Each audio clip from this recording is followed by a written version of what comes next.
Hola, ¿qué tal? ¿Cómo están? Bienvenidos, buenas tardes. Bueno, todavía días de esta mañana del miércoles, 2 de diciembre, la verdad muy gustosa de que puedan estar con nosotros acompañándonos en esta sesión sobre la NOM 051, que sin duda ha sido un tema muy relevante este año y la verdad muy contenta de que nuevamente nos esté acompañando la empresa Glyn a través de la doctora Itzel para traer justamente todo lo que se ha estado desatando acerca de la NOM 051, de todo lo que implica desde la perspectiva del cumplimiento de esta norma y también la parte del código de barras, algunos cambios que pueden implicar derivado de la NOM.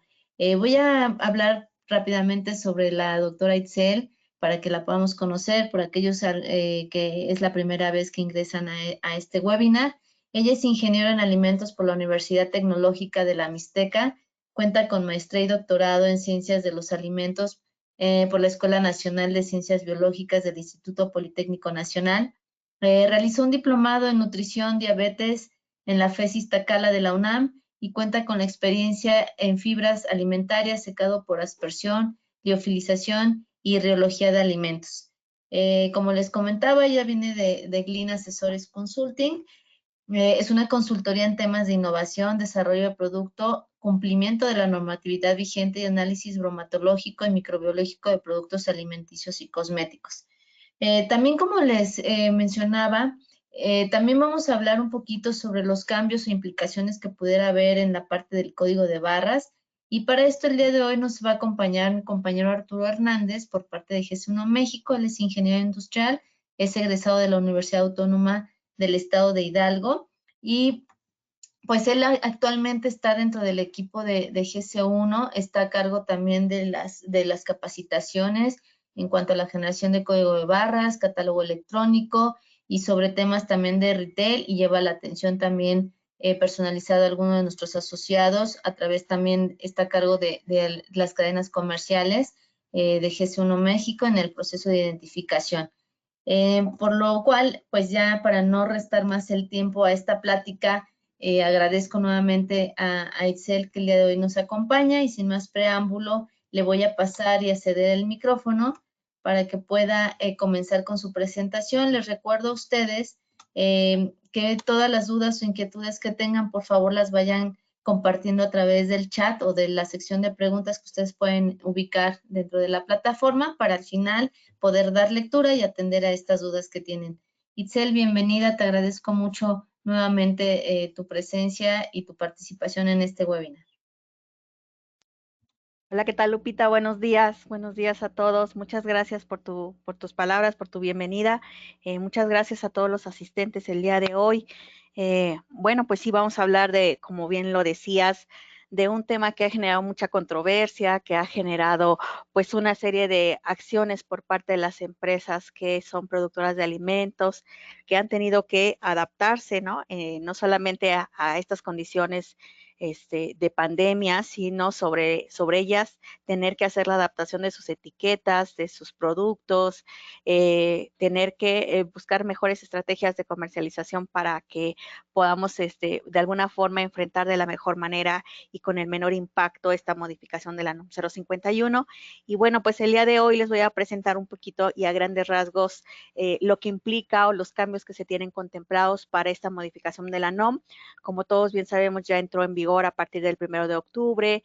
El día de ayer fue el día en el que finalizó pues la prórroga que se tenía para que los productos presentaran este nuevo etiquetado frontal. Y bueno, pues ahorita el día de hoy estamos arrancando ya los días obligatorios, los días en los que van a comenzar los procesos de verificación de que los productos pues ya cuenten con este etiquetado frontal, ¿no? Entonces vamos a revisar algunos de estos puntos. Como les comentaba Lupita, está por ahí la sección del chat abierta para que nos manden sus dudas o preguntas. Al finalizar la presentación tendremos una sesión ahí importante para poder responderlas y bueno, pues estamos ahí a la orden para cualquier comentario que tengan. Vamos a comenzar. Bueno, pues las fases de la implementación de la norma Como bien sabemos, esta norma comenzó con un proyecto en el cual se planteaban ciertas estrategias que se iban a tomar a partir de los resultados que nos arrojaba la última encuesta nacional de salud, que fue del 2018, y en donde se veía que la población mexicana estaba presentando un incremento en enfermedades derivadas del proceso de obesidad y sobrepeso que muchos tenemos en la población mexicana. Enfermedades como lo son diabetes, hipertensión, aterosclerosis, por ejemplo, se están presentando en edades más tempranas en la población, ¿no? Se veía ya que nuestra población infantil y adolescente estaban ya con problemas de sobrepeso desde el 2016. Sin embargo, no se había presentado esta detonación en enfermedades crónico-degenerativas. Lo que sucede en el 2018 es que se empiezan a presentar este tipo de casos en donde jóvenes y niños ya presentan diversas enfermedades complejas como lo son la diabetes, por ejemplo. Y bueno, el gobierno establece una serie de estrategias en las cuales precisamente este año se están implementando en diversas áreas, desde el área de la educación, la parte de salud y bueno, pues una parte importante sobre el etiquetado y la forma en la que los mexicanos interpretamos el etiquetado frontal de productos procesados. Y bueno, derivado de esta serie de estrategias, pues se planteó el proyecto de modificación de la NOM 051, la cual rige precisamente este etiquetado, o regía en ese momento el etiquetado, ¿no?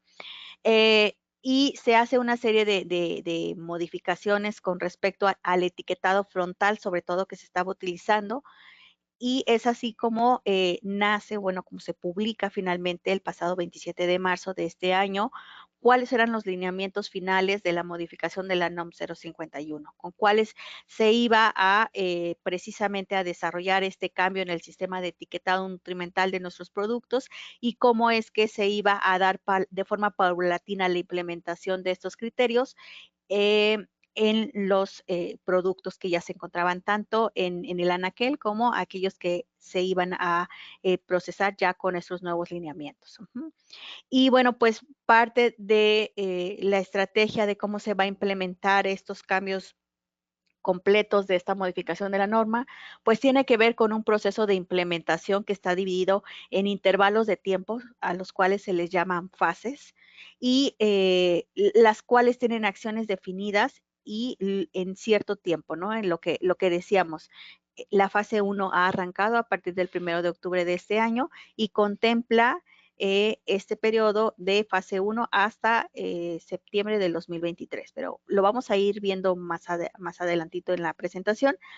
Vamos a ir contemplando cuáles son estos intervalos, pero lo importante en este momento es conocer que esta implementación no se lleva a cabo al 100% desde el 1 de octubre, sino se van a ir acumulando una serie de acciones y de lineamientos que se vuelven obligatorios conforme pasa el tiempo de implementación de la fase 1. Tenemos una fase 2 donde se hace un cambio importante en el perfil nutrimental con el que evaluamos nuestros productos y viene una fase 3 que es la fase final de implementación en donde todavía se vuelve un poquito más restrictivo este perfil nutrimental y obviamente que los productos deberán de estar preparados durante estas primeras dos fases para afrontar ya el nuevo perfil que se tomará en la fase 3 final.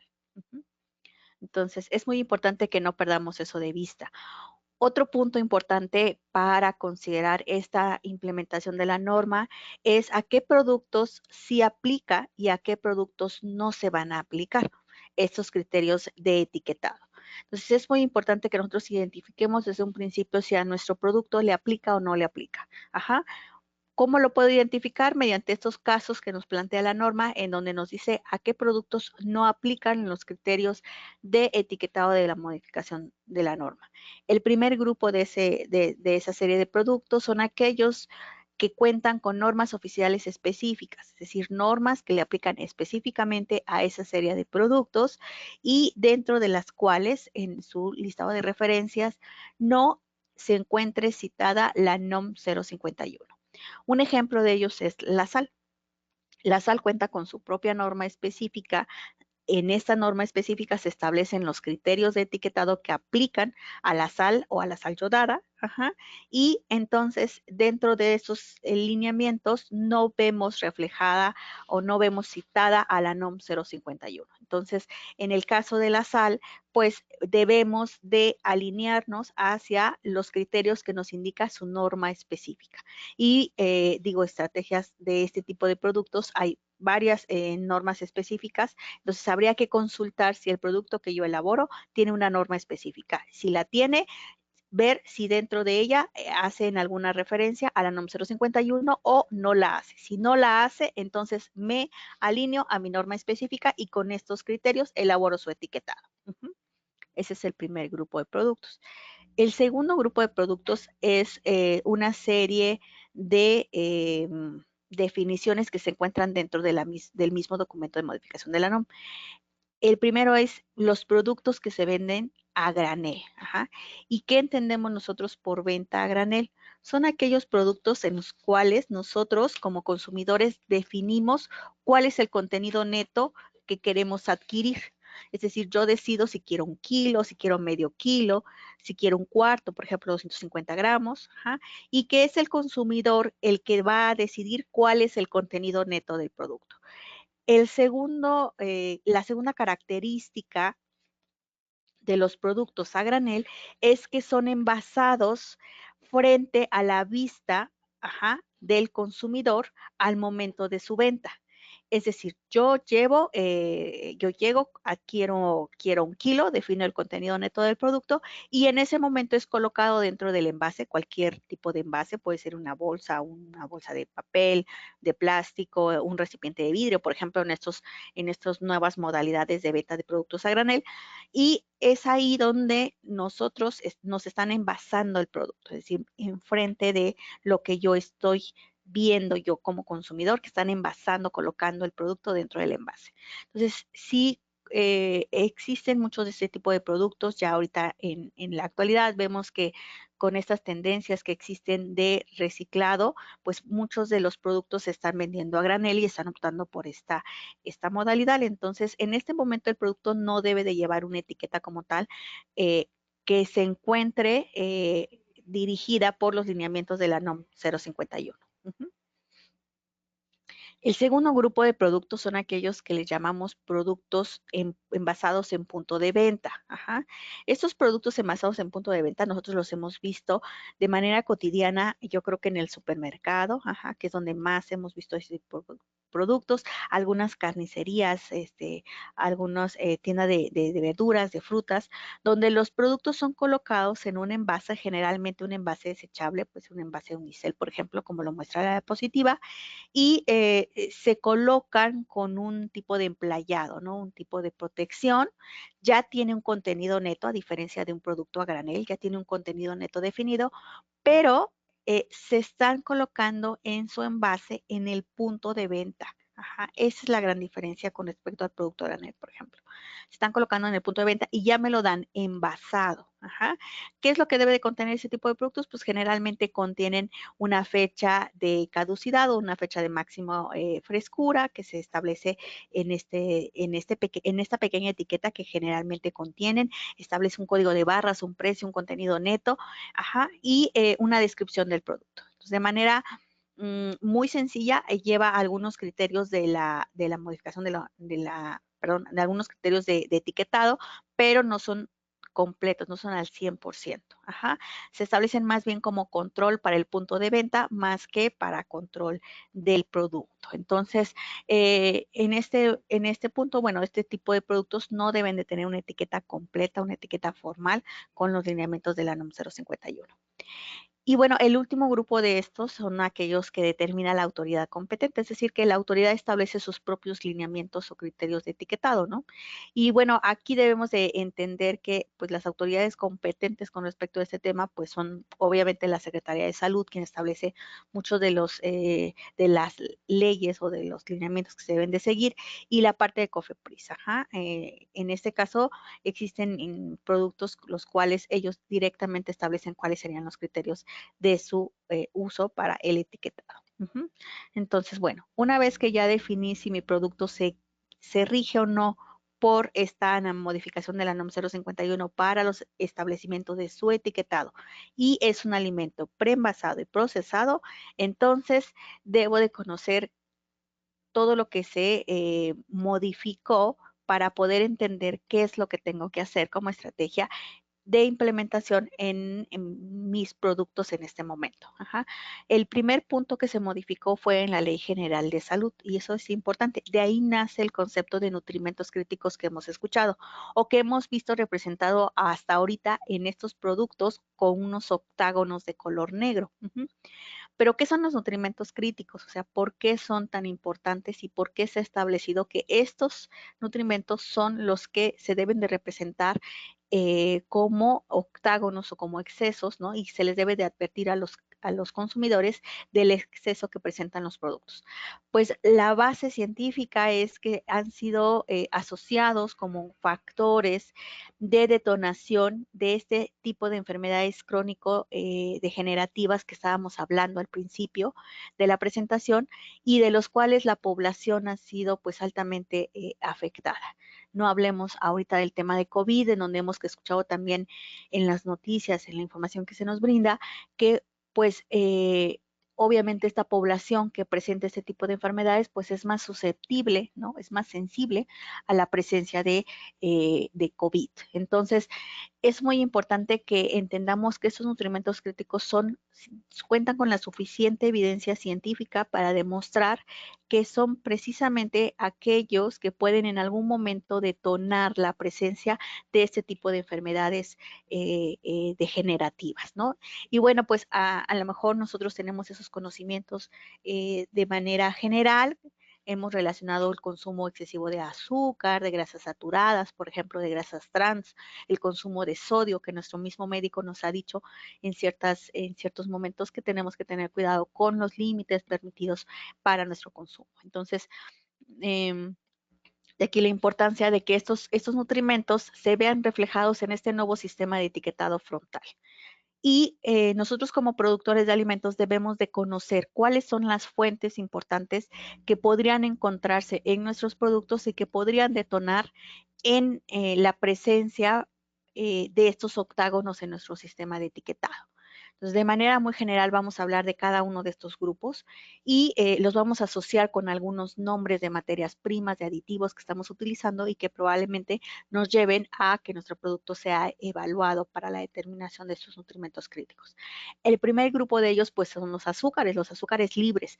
Se les llama azúcares libres porque son aquellas cadenas de carbohidratos, de azúcares como tal, que son, le llamamos nosotros en el área química mono y disacáridos, es decir, los tamaños más pequeños que podemos encontrar de estas moléculas, pero que por lo mismo que son tamaños pequeños, son fácilmente metabolizados en nuestro organismo y entonces son fuente de energía muy rápida, instantánea, prácticamente desde que estoy colocando el producto en la lengua, en mi paladar, en ese momento estoy empezando el proceso de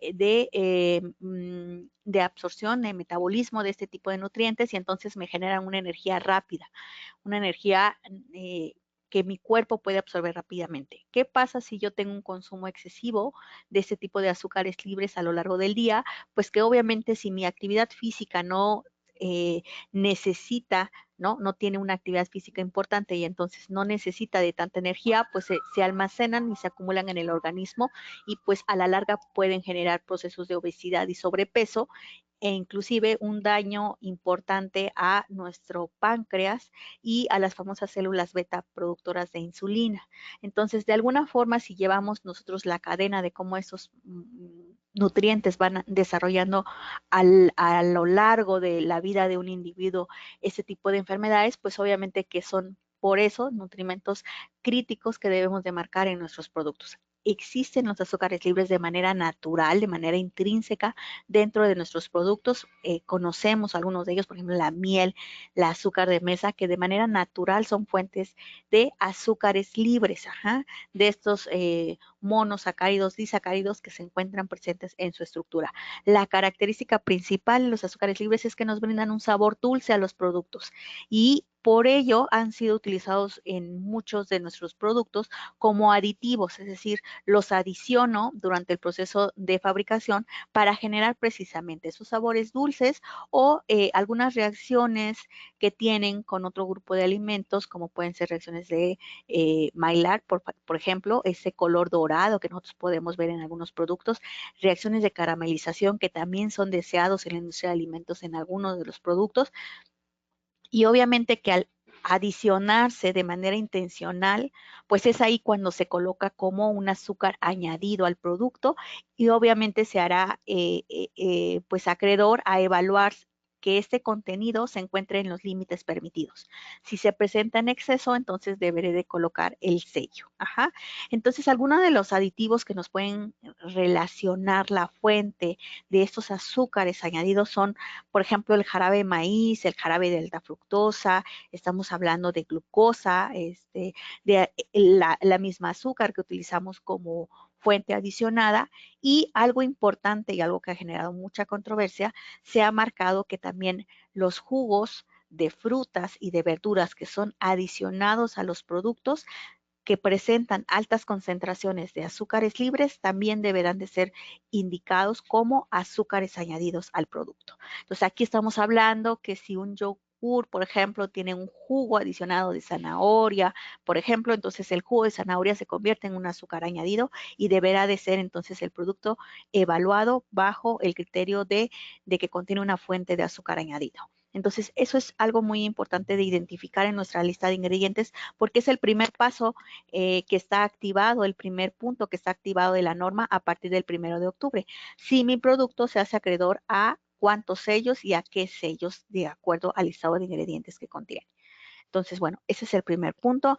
Otro tipo de materias primas que relacionamos, pues eh, hablamos de fructosa, glucosa, que de manera rápida podemos relacionarlo con esta fuente de azúcares, pero lo que mencionábamos, ¿no? Los jugos de frutas y los jugos de verduras que también son colocados como fuentes de azúcares añadidos en los productos. Otro nutrimento crítico que puede desatar la presencia de estos octágonos en nuestro sistema de etiquetado frontal son las fuentes de grasas saturadas.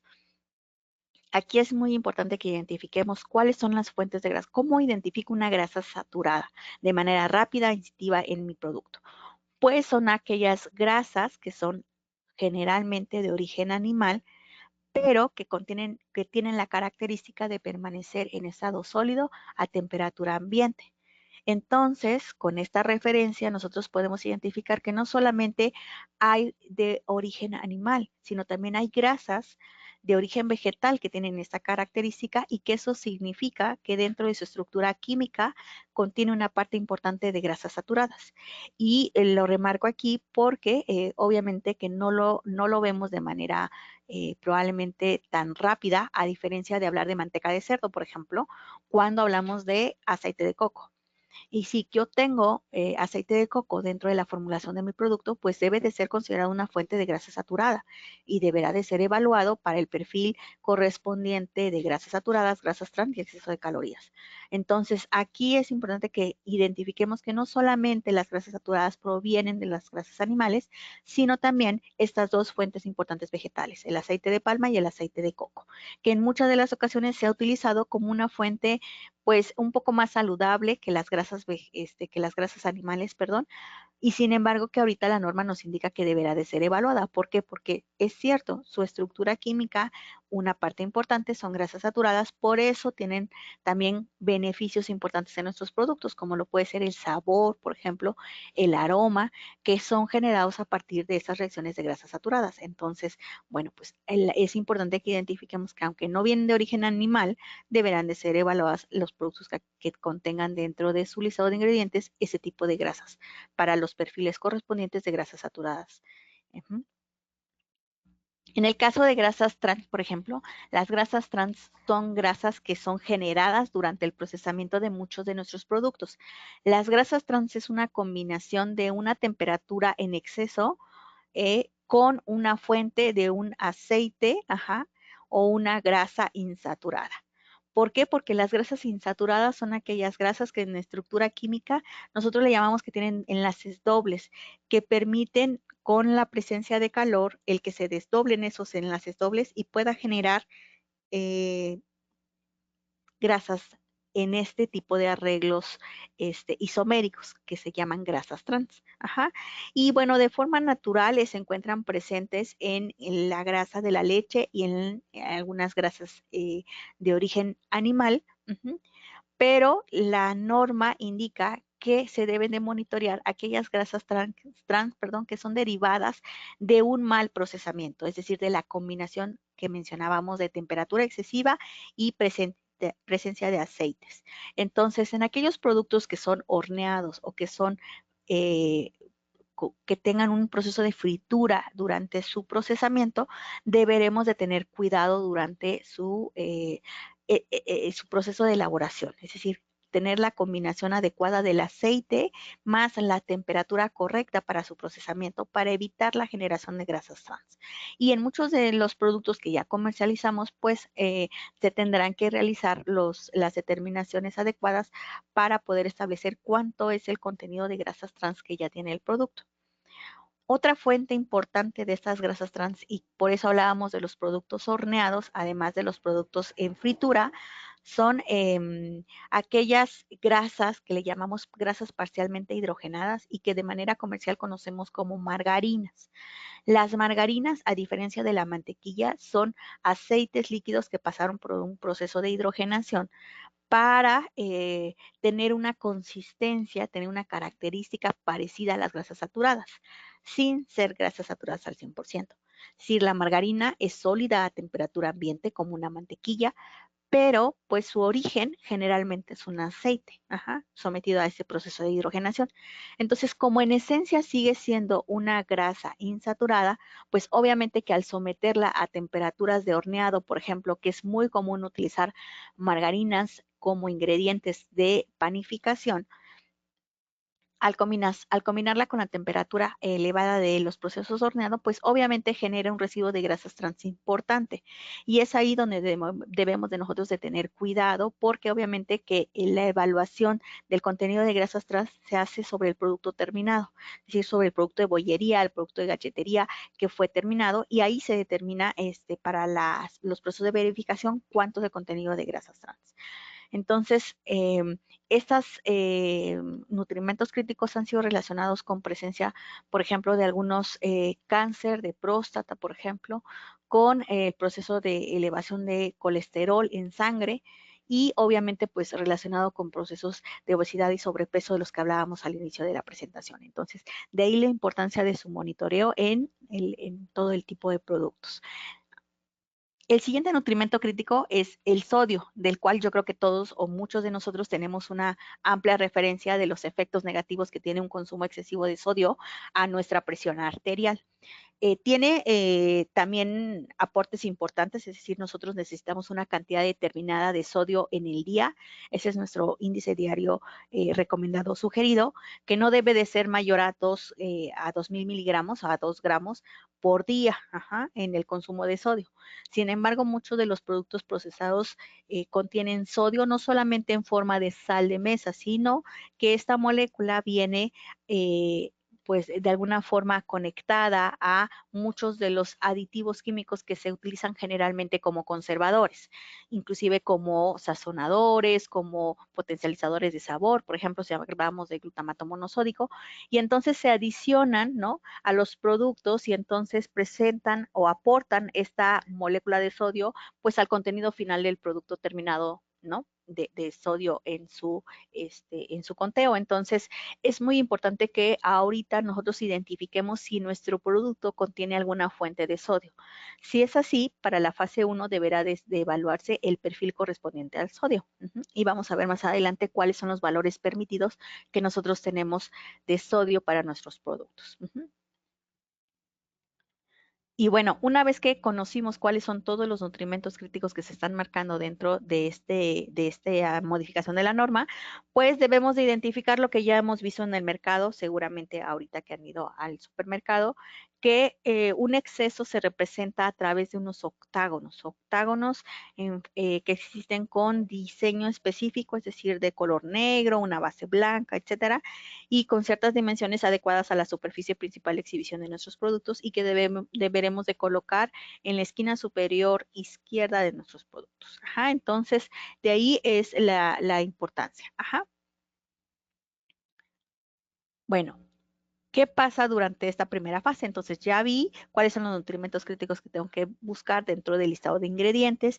Ya vi que si los tengo en exceso deberá de representarse a través de sus octágonos, pero ¿qué implica la primera fase? ¿Qué se hace obligatorio en esta primera fase? Entonces es importante que conozcamos las fechas por ahí. La primera fase arrancó el pasado 1 de octubre de este año y tiene una duración hasta el 30 de septiembre de 2023. Durante esta primera fase existen la mayor cantidad de cambios en el etiquetado. La primera etapa de transición es de octubre a marzo, ajá, y la etapa en la cual ya se establece el mayor cambio en los lineamientos del etiquetado corresponde a partir del 1 de abril, ajá, del 2021 hasta el 30 de septiembre del 2023. Y bueno, ese es un ejemplo del etiquetado que conocíamos. Ya no aplica el término actual ahí, debería de decir. Es un etiquetado que nosotros veníamos conociendo. Ahorita, obviamente que muchos productos que se encuentran en punto de venta, pues obviamente todavía tienen ese etiquetado, están en ese proceso. Este, pero obviamente que a partir del día de ayer, aquellos productos que se están ya elaborando en fábrica ya deberán de contar con él, por lo menos con el sistema de octágonos frontales. Ajá. Y los dos cambios principales, pues, que serán de este etiquetado, como nosotros lo conocíamos, será la tabla nutrimental o la declaración nutrimental y el etiquetado frontal. Ajá. Las afectaciones que nosotros hagamos podrán tener algunos cambios en el código de barras, que es lo que vamos a ver más adelante, ¿no? Para, de acuerdo a las estrategias que nosotros tomemos para colocar pues, nuestro sistema de etiquetado frontal o para eliminar el número de octágonos, dependiendo de qué estrategia estén marcando como productores. Y bueno, pues a revisar a grandes rasgos, ahora qué le vamos a llamar etiquetado nutrimental. El etiquetado nutrimental ahora pasa a ser un sistema, o sea, un sistema que tiene dos componentes principales. El primero, que tiene que ver con la declaración nutrimental. Ahorita vamos a ver, ya no se llama tabla nutrimental, se llamaría declaración nutrimental. Y la segunda parte que tiene que ver con la presencia de estos octágonos o de leyendas precautorias. Algo que no habíamos mencionado es que los productos ahora no solamente van a contener estos octágonos de acuerdo a los nutrimentos críticos en exceso, sino también eh, cualquiera de las leyendas precautorias que le apliquen de acuerdo a dos ingredientes que pueden contener los productos. Uno que tiene que ver con edulcorantes y el otro que tiene que ver con cafeína. Entonces, si alguno de los productos contiene ya sea un edulcorante o o cafeína en su listado de ingredientes, deberán de colocar, además de sus octágonos, estas leyendas precautorias. ¿Ah? No aplica para todos los productos, habría que evaluar el listado de ingredientes y ver a qué productos sí le aplica estas leyendas precautorias y a qué no. Entonces, ese es nuestro sistema actual etiquetado nutrimental, ¿no? Estos componentes que les mencionaba.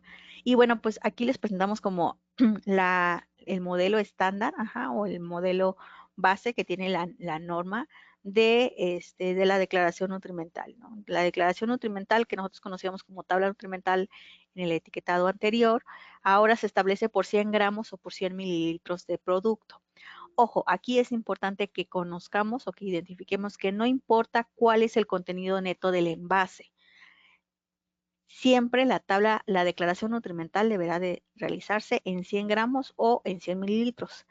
Esto como una estrategia para que los consumidores puedan comparar de manera rápida, de manera homogénea, el contenido nutrimental de un producto con otro. Ajá. Y solamente una línea, que es el contenido energético total del envase, hace referencia a las calorías presentes en el contenido neto del envase. Todo lo demás deberá de ser expresado en 100 gramos o 100 mililitros de producto. de acuerdo a su estado físico. También algo importante es mantener, en este caso, la diferenciación con letras en negrillas. Es decir, las letras en negrillas se establecen para los nutrimentos críticos. Hablábamos de grasas saturadas, de grasas trans, de azúcares, de sodio y de la parte de contenido energético. Entonces, si se dan cuenta, siempre debemos de resaltar en estas negrillas estos nutrimentos dentro de nuestra tabla nutrimental. Y bueno, una vez que se establece la tabla nutrimental en un producto, ¿cómo saber a qué octágono se hace acreedor o no el producto? Ya lo habíamos mencionado un poquito en la parte de conocer cuáles son los nutrimentos críticos y cuáles son las fuentes que podrían desatar la evaluación de este perfil nutrimental de acuerdo al listado de ingredientes que tengamos en nuestro producto. Por ejemplo, si nosotros tenemos la presencia de una fuente de azúcar libre, como ya lo mencionábamos, algún jarabe de fructosa, jarabe de glucosa, miel, por ejemplo, en nuestro listado de ingredientes, el producto deberá de ser evaluado en este perfil, dependiendo de si es un sólido o si es un líquido, en los conceptos de energía y de azúcares. Si el producto contiene, supongamos que es un sólido, fuera una galleta, y contiene más de 275 kilocalorías en 100 gramos de producto, entonces se hace acreedor a una leyenda que es exceso de calorías que se representará a través del octágono. En el caso de los azúcares, si más del 10% de la energía de estos 275 proviene de ese azúcar que se está colocando, entonces deberá de contener la leyenda exceso de azúcares. Si, por ejemplo, mi producto contiene una fuente de grasa, entonces de grasas que se están adicionando, entonces deberé de evaluar el perfil correspondiente a energía, grasas saturadas y grasas trans. Si mi producto contiene solamente una fuente de sodio, entonces deberé de evaluar solamente el contenido de sodio de mi producto y determinar si se encuentra en exceso o no y si debo de utilizar la leyenda en el sistema de etiquetado frontal. Un producto mucho más complejo que nosotros le llamamos ultraprocesado, es decir, que tiene una cantidad importante de aditivos o de ingredientes, y que pues obviamente se vuelve un poco más complejo, probablemente tendría que ser evaluado en todos los perfiles. ¿Por qué? Porque es muy probable que contenga azúcares, grasas y sodio como las tres fuentes añadidas dentro de su listado de ingredientes. Entonces aquí es importante que nosotros establezcamos y que conozcamos claramente cuáles son nuestros ingredientes y qué perfil deberá de ser, bueno, qué perfil debería de ser evaluado en esta fase número 1 de implementación. Como decíamos, un producto más complejo, mucho más completo, el perfil nutrimental deberá de ser evaluado. Y bueno, pues obviamente que una vez que ya determinamos cuáles leyendas tiene el producto de excesos, entonces deberemos de hacer el cálculo de el tamaño del octágono a utilizar.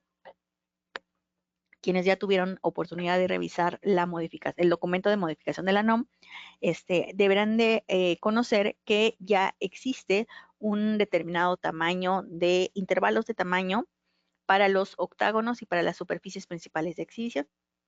Entonces, no puedo colocar yo cualquier sello, deberé de colocar el que le corresponda de acuerdo a ese tamaño de superficie a mi producto y en este caso, bueno, en el ejemplo que marcamos los colocamos de manera individual, pero existen ciertos arreglos cuando se tienen 3 sellos, por ejemplo, 4 sellos, y cómo los debo de colocar. Entonces, esto es muy importante que lo revisen en la parte de diseño, porque obviamente que deberán de construirse los octágonos a partir de esta información. Lo que mencionábamos de las leyendas precautorias, ¿cuándo saber si mi producto, aparte de los octágonos del sistema de octágonos, deberé de adicionarle estas dos leyendas precautorias? La norma es muy clara y dice que si se encuentran presentes alguna fuente de edulcorantes, ojo, aquí es importante, el concepto de edulcorante lo maneja como cualquier molécula diferente a un carbohidrato cuya función en el producto sea brindar un sabor dulce, ese sabor dulce. Entonces, en ese momento debemos de evaluar que no existe diferencia entre la fuente de ese esa molécula, es decir, considera edulcorante tanto a las fuentes naturales, como lo puede ser una stevia, por ejemplo, o una fuente artificial, como puede ser el acesulfame-K. Ajá. Entonces, es muy importante que ustedes identifiquen si en mi listado de ingredientes se encuentra estos edulcorantes, entonces debo de colocar la leyenda. En el caso de la cafeína, también se hace mención que la cafeína es colocada como ingrediente. Recordemos que hay muchos productos que de manera intrínseca traen la cafeína. Un ejemplo muy claro es el café. El café de manera intrínseca trae la cafeína. Si yo solamente elaboro café tostado molido, no deberé de adicionar la leyenda. Pero si yo estoy elaborando probablemente una bebida energética en la cual estoy adicionando cafeína como aditivo, ahí sí debo de colocar la leyenda, porque obviamente la cafeína está colocado como un ingrediente. Entonces hay que hacer la diferenciación en cuanto a la manera intrínseca o la manera adicionada de la presencia de cafeína en mi producto. Y bueno, algo que mencionábamos de esta primera fase de adaptación en la cual ya nos encontramos es que la misma modificación de la NOM permite el uso temporal de adhesivos para representar estos octágonos. Estos octágonos es lo único que hay que trabajar durante esta primera etapa hasta el 31 de marzo del 2021. La presencia de los octágonos, determinar si mi producto tiene algún octágono. Y puedo hacer uso todavía de etiquetas con el sistema de etiquetado frontal de las famosas pilas nutrimentales o GDAs que se venía utilizando en la norma, en la norma anterior. Entonces, una estrategia que hemos visto mucho en el mercado es que muchos de los, debido a las condiciones de pandemia que hubo, pues obviamente tenemos un rezago importante de producto terminado o de inventario de etiquetas, y entonces esta estrategia es muy buena para poder eh, de alguna forma dar liberación a ese producto terminado, dar liberación a ese inventario y entonces pues hacer el cambio completo en la etiqueta, en el diseño completo de la etiqueta a partir de abril.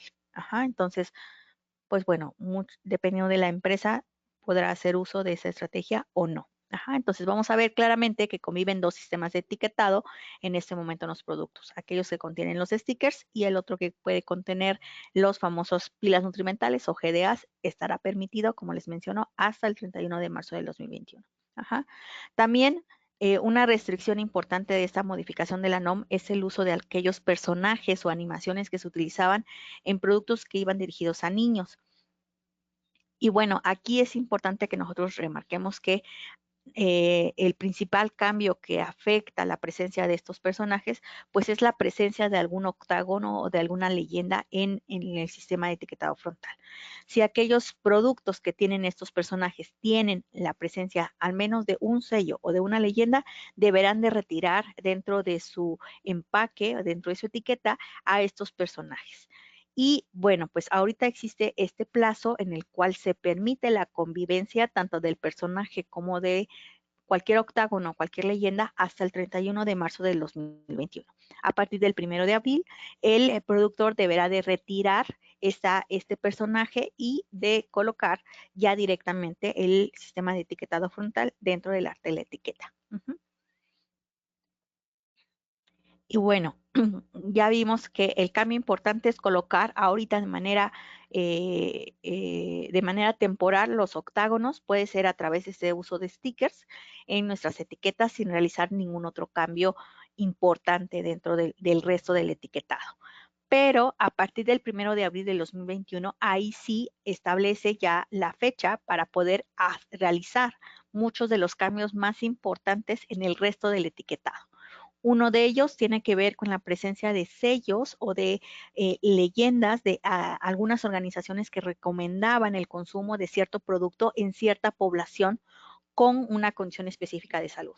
Hablemos de población con diabetes, de población infantil, de población celíaca, por ejemplo, ¿no? Y entonces veíamos diversos sellos o diversas logos de estas asociaciones en las etiquetas de nuestros productos, recomendando hacia esa población el consumo del mismo.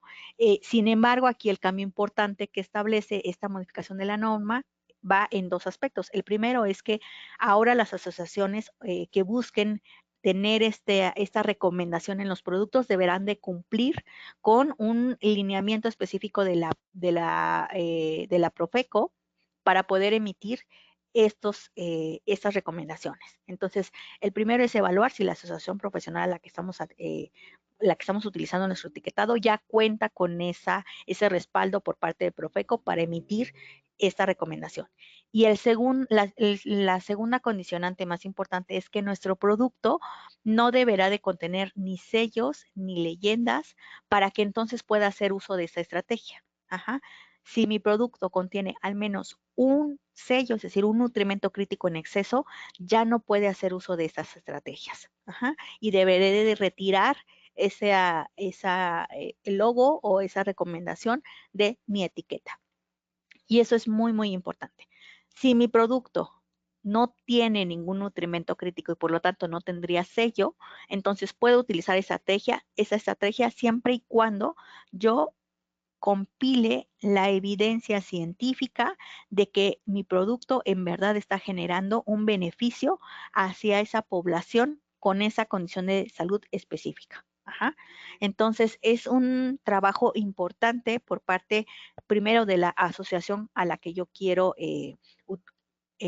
utilizar como referencia en mi etiquetado, y la segunda es que nosotros como productores debemos de garantizar en primer punto que nuestro producto no contendrá octágonos, y segundo, que me daré a la tarea de buscar esa evidencia científica en donde demuestro la asociación de el consumo de mi producto y el beneficio en la población con esta enfermedad.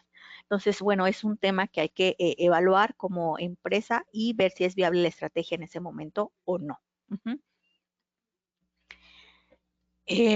Otro de los cambios importantes, bueno, no cambios, sino más bien de estos lineamientos que permiten el uso de otro tipo de certificados o de recomendaciones, es el hecho de que el producto se elabore mediante bajo condiciones rituales o religiosas específicas de alguna población o de algún credo religioso. Y hacemos referencia a dos importantes aquí en la diapositiva, como puede ser la certificación halal o la certificación kosher, que son de las más utilizadas en la línea de alimentos, y las cuales pues otorgan estos certificados, estos logos, estos sellos que nosotros colocamos dentro de nuestra etiqueta. ¿Qué va a pasar en esta modificación? Si el producto contiene algún sello, no va a importar. Podremos seguir utilizando nuestros certificados kosher o halal dentro de nuestro etiquetado del producto. No debemos de hacer un cambio, pero siempre y cuando nosotros como empresa estemos respetando y estemos pues sí, respetando las exigencias de las autoridades religiosas y realmente tengamos ese certificado, porque también eso es importante decirlo. A veces utilizamos certificados que no hemos tramitado y que los hemos colocado de manera aleatoria en nuestra etiqueta o arbitraria. Eso ya no está permitido. Eso es importante que ustedes lo analicen como empresa y que sepan. Sí, te cuento con este certificado, tengo toda mi documentación y cuento con todas las exigencias, cumplo con todas las exigencias de esas autoridades para permitirme hacer uso de estos certificados dentro de mis etiquetas. A pesar de tener sellos, no deberé de hacer ningún cambio. Puedo seguir utilizando esos certificados. Ojo, a diferencia de los anteriores, el que me brinda la asociación, es importante que nosotros conozcamos por qué sí nos permiten utilizar certificados halal y por qué la norma no nos permite utilizar, por ejemplo, recomendaciones de la Asociación Mexicana de Diabetes, porque tiene que ver con el aporte nutrimental del producto. En el caso en el que una asociación va dirigido directamente a una población con cierta patología, con cierta enfermedad, pues obviamente que tiene que ver el impacto nutrimental de nuestro producto en su condición de salud. Por eso no está permitido que aquellos productos que contengan más de un sello estén siendo recomendados por estas asociaciones y cuenten con un aval dirigido a la población cuando probablemente su consumo puede generarles algún efecto. En cambio, con las certificaciones de tipo religioso, pues solamente se debe de cumplir precisamente con la exigencia de la autoridad religiosa, pero no tiene un impacto mayor en la parte nutrimental. Entonces, de ahí la dualidad, ¿no? O de estos dos puntos de vista en la norma, porque en algunos sí me permite utilizar a pesar de tener sellos y en otros no puedo utilizarlos por la presencia de los sellos. Y es algo que debemos de entender y relacionar con esta parte nutrimental. ¿Qué otros cambios importantes? Y de manera muy general lo digo, lo vamos a explicar. Pues primero, aquellos productos que conserven su denominación y aquellos productos que deberán de utilizar la palabra imitación. Esto es un cambio muy, muy importante porque obviamente en ese etiquetado que veníamos utilizando no había esa diferenciación entre productos genuinos y productos imitación. Había ciertas estrategias que podíamos utilizar como la palabra estilo o tipo para seguir utilizando una denominación del producto. Ajá. Y entonces, ahora la norma nos indica que aquellos productos que cuenten con normas específicas, es decir, en donde se marquen ingredientes y procesamiento obligatorio a cumplir y que cumplan, podrán conservar su denominación del producto. Yo creo que todos escuchamos este caso de los quesos, ¿no? En los quesos que no son quesos, ¿no? Y que ya no van a poder llamarse quesos porque obviamente no están cumpliendo con la norma específica de que les corresponde, la 223, ajá, por alguna modificación, ya sea en sus ingredientes o en su procesamiento. Entonces, aquellos productos que no cumplan con esa norma, pues deberán de agregar la palabra imitación queso. En el caso de los jugos, por ejemplo, que es el que les presentamos en la diapositiva, también los jugos tienen una norma específica en donde me marca ciertas condiciones de ingredientes y de procesamiento. Si yo no cumplo como productor, entonces mi producto ya no se puede llamar jugo de manzana, deberá de agregarse la palabra imitación en la esquina superior izquierda, ¿no? De mi producto y entonces deberá de tener ciertas condiciones, el doble del tamaño, etcétera, que tengo que cumplir, pero tengo que hacer la diferenciación entre que no soy jugo de manzana, sino soy un producto de imitación. Entonces, obviamente esto va a generar un gran impacto en la percepción que tiene nuestro consumidor del producto, ¿no? Como ya ha sucedido con este caso, bueno, pues tan sonado en las redes sociales, por ejemplo, de los quesos, ¿no? Otro cambio importante es el listado, la forma en que listamos los ingredientes. Aquí uno de los cambios importantes es que nosotros deberemos de agrupar a todas las fuentes de azúcares añadidos presentes en nuestros productos bajo un solo concepto y así lo debemos de marcar en nuestro listado de ingredientes. El concepto se llama azúcares añadidos. ¿Por qué? Porque ya lo habíamos visto al principio, son fuentes de azúcares libres que se añaden durante el procesamiento de nuestros alimentos. Y entonces coloco azúcares añadidos, abro paréntesis, coloco todos aquellos aditivos o ingredientes que sean azúcares añadidos y que entren bajo este concepto de la norma. Debo de cerrar paréntesis y deberá de colocarse en forma decreciente como lo hacemos de manera cotidiana en nuestros ingredientes. Ajá.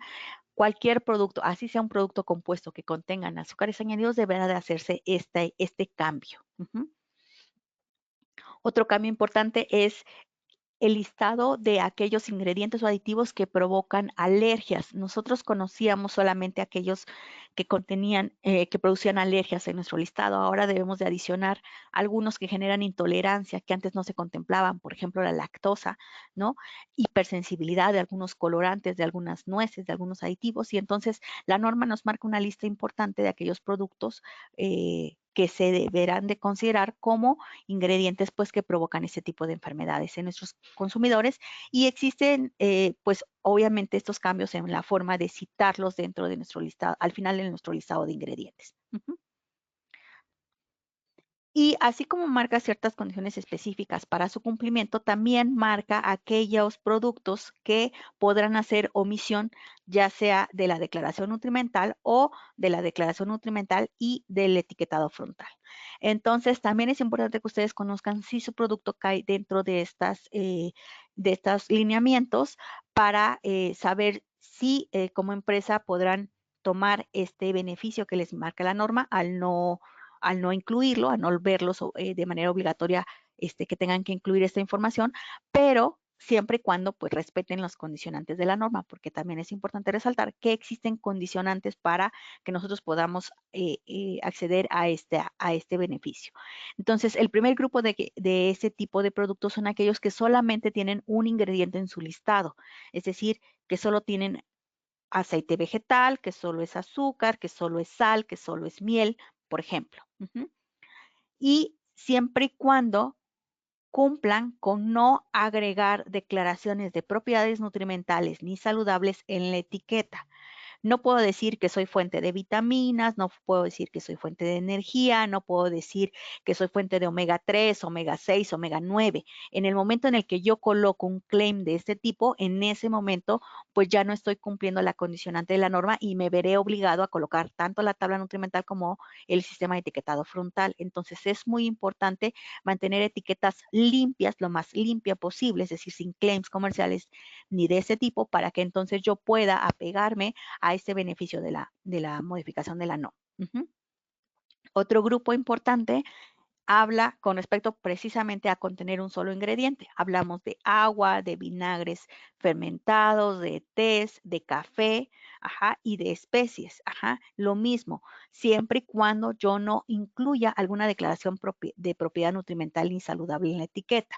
Hemos visto, por ejemplo, tés en donde me dicen que son relajantes, que son para bajar de peso, que son fuentes de vitaminas. En ese momento ya no estoy cumpliendo con esa condicionante y deberé de tener precisamente mi tabla nutrimental y mi información frontal. Entonces, si yo me apego, pues obviamente que mi etiquetado debe de ser muy limpio.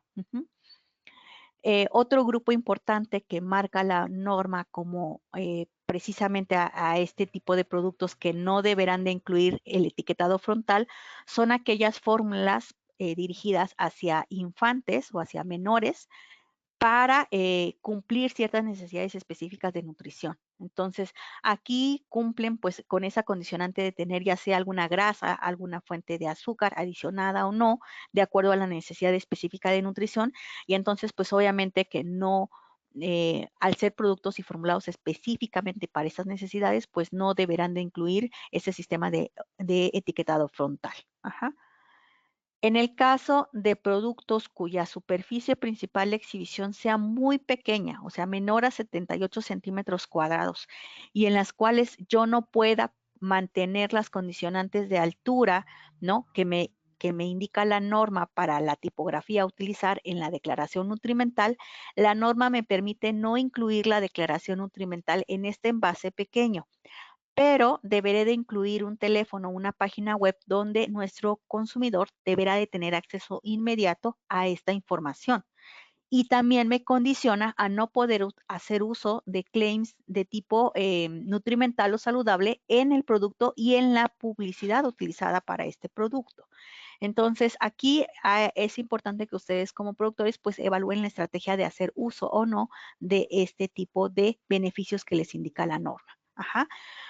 Y algo que también hemos visto nosotros y que ha generado también un poco de controversia es el reemplazar estos octágonos de manera desglosada por numerales, numerales que indican el número, ahora sí que la cantidad de nutrimentos críticos en exceso en el producto, pero siempre y cuando sea aplicado para productos cuya superficie principal de exhibición es menor a 40 centímetros cuadrados.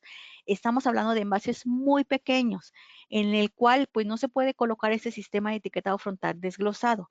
Se engloba en un numeral. Y para conocer cuáles son los nutrimentos críticos que tendría el producto en exceso, deberé de recurrir ya sea a una presentación más grande cuyo superficie permita el sistema de etiquetado desglosado o deberé de buscar en la fuente de electrónica de mayor referencia para poder entonces conocer cuáles son esos 4 sellos, por ejemplo, que hace referencia ese numeral.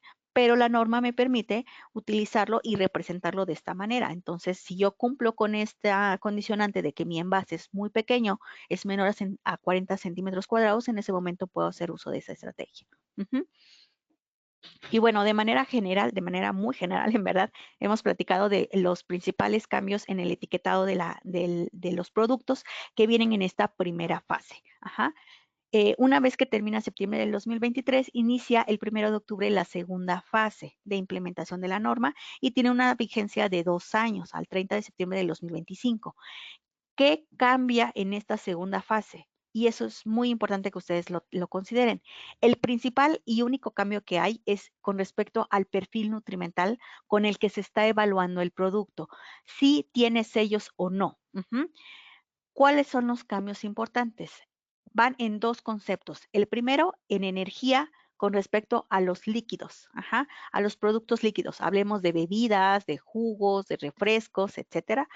en donde se adiciona alguna fuente de azúcar, azúcar libre, que ya habíamos visto ese concepto al inicio, y en donde el valor permitido en calorías que provienen de esos azúcares libres es un poco menor con respecto al perfil utilizado en la primera fase.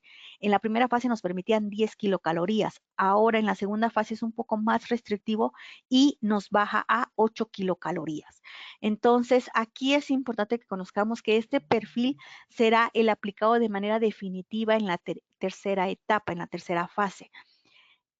¿Para qué se hace el cambio? Y nos dan 2 años para poder hacer este ajuste, para que precisamente aquellos productores que estén interesados en realizar un proceso de reformulación de sus productos y evitar el menor número de sellos posibles en esta segunda fase, porque una vez alcanzado octubre del 2025 será de manera permanente, es decir, hasta que haya alguna otra modificación de la NOM 051, tengo estos 2 años que me permiten a mí como productora establecer ciertas estrategias para el proceso de reformulación y quedarme con el menor número de sellos posibles.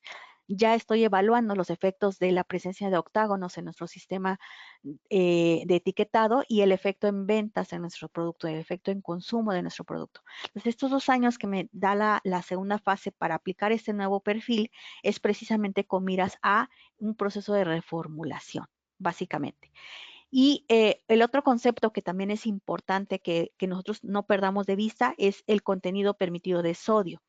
Aquí en la segunda fase es menor o igual a 300 miligramos por cada 100 gramos de producto, mientras que en la fase número 1 era un valor de 350 miligramos.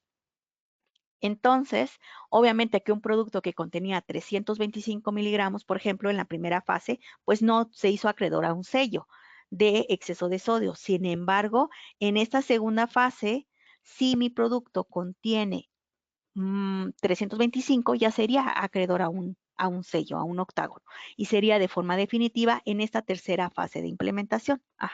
Entonces, es importante evaluar ese concepto de reformulación durante esta segunda fase.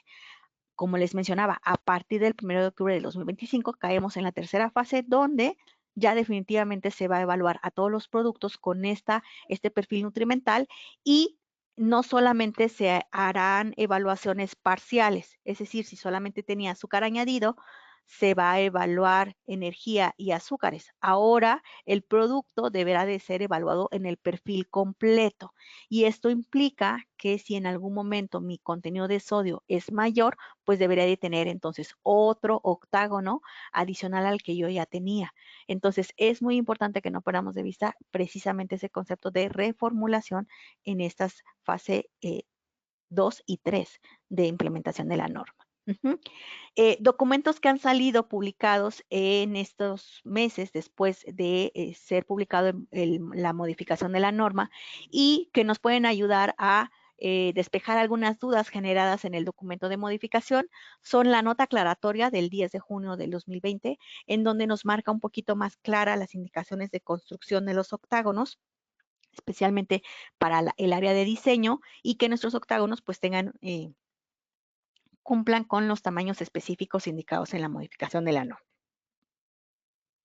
El segundo documento importante es el acuerdo interinstitucional que se publicó el pasado 31 de julio, en donde se marcaba precisamente ese periodo de extensión, ¿no? Que a partir del 1 de octubre se podían seguir utilizando el sistema de etiquetado anterior, que no se iba a realizar ningún proceso de, en este caso, de sanción por parte de la autoridad por tener productos todavía con el sistema de etiquetado anterior. Y que nos marcaba que eran válidos el poder utilizar todavía este sistema de etiquetado, ¿no? Hasta el 30 de noviembre del 2020, que se podían seguir comercializando productos que no tuvieran el sistema de etiquetado frontal nuevo. Sin embargo, bueno, pues este plazo ya se cumplió, ¿no? Ya a partir del 1 de diciembre, pues obviamente ya se volvió obligatorio y ya tenemos nosotros que contar con ese sistema de etiquetado frontal. Bueno, y como para cerrar toda esta información que les hemos brindado el día de hoy, pues queremos platicarles un poquito qué hace Glean, quién es Glean y en qué los podemos apoyar durante este proceso de implementación de la norma. pues como lo mencionaba Lupita al inicio, nosotros somos una consultoría que se basa en temas de innovación y desarrollo de producto, específicamente en alimentos y cosméticos, que estos productos cumplan con la normativa vigente. Contamos con los servicios de laboratorio para el análisis bromatológico y microbiológico de sus productos, que cuentan con certificación ante la EMA. Ajá. Y entonces, pues obviamente que podemos apoyarlos en las diversas necesidades que ustedes tengan a partir de esta implementación de la norma. ¿Qué hacemos? Pues brindamos capacitación para la industria cosmética y alimentaria, realizamos análisis de laboratorio, realizamos proyectos de reformulación y de desarrollo de nuevos productos y brindamos asesoría ante trámites de COFEPRIS, de Profeco, de la Secretaría de Salud, etcétera. Trabajamos con MIPYMES, con secretarías de Estado, con escuelas, y tenemos una red de aliados de laboratorios que nos apoyan en brindar nuestros servicios. También tenemos aliados estratégicos en otras áreas que nos apoyan con nuestros procesos de capacitación, como lo es GC1 el día de hoy, con desarrollo de empaque, de envases, de embalaje también, que nos apoyan por ahí. Y entonces, bueno, pues con esta serie de programas de secretarías de Estado para brindar capacitación a todos los empresarios y a los emprendedores al área de la industria y de bebidas en el país. Ajá.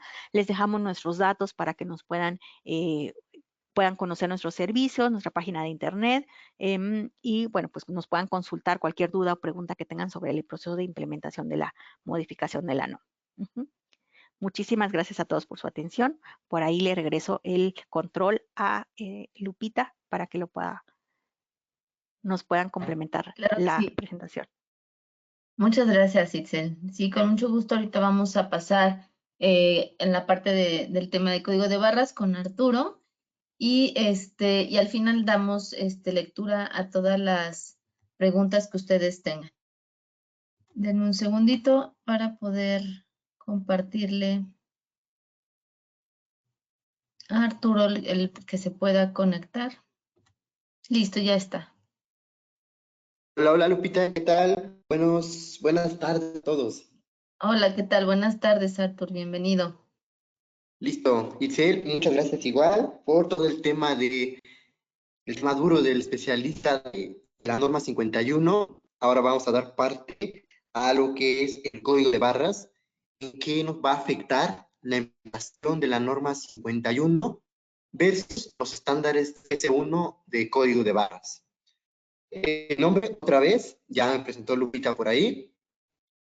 Mi nombre es Arturo Hernández, soy ingeniero industrial, como ya lo mencionamos por ahí, y soy ejecutivo regional en GC1. Yo me encargo de dar la atención a empresas en todo el tema de generación de código de barras, catálogo electrónico, temas de trazabilidad, inclusive temas de cuándo sí o cuándo no debe cambiar su código de barras en base a la norma 51, y son parte de mis funciones dar este tipo de cursos, de capacitaciones y de webinars. Y pues vamos a empezar, ahora sí, con la presentación. Listo. El objetivo de esta sesión. Ustedes como participantes, como asistentes, el propósito es apoyar a simplificar a las marcas la toma de decisión a la hora de cambiar un código de barras. Esto no pretende cambiar o actualizar una regla de administración del código de barras de C1. Simplemente es guiarlos a ustedes para que den cuenta en qué momento el código de barras se debe de cambiar, en qué momento no se va a cambiar de acuerdo a la norma 51. Y esta información va a aplicar durante toda la fase 1 de la regulación de la norma 51 y solamente para los productos que, como ya mencionamos, están sujetos a esta regulación. ¿Listo? ¿Seguimos?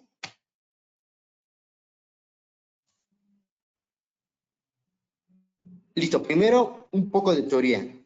Las reglas de administración del código de barras, ¿cuáles son los 3 principios rectores que nos pueden ayudar a definir en qué momento cambiamos un código de barras y en qué momento no lo cambiamos? Para que sea necesario algún cambio, tiene que verse involucrado o tiene que verse afectado al menos uno de los 3 principios. Si son 2, obviamente tenemos que cambiarlo. Si son 3, también. Pero con que tengamos uno, ya estamos haciendo que este producto vaya a cambiar de código de barras.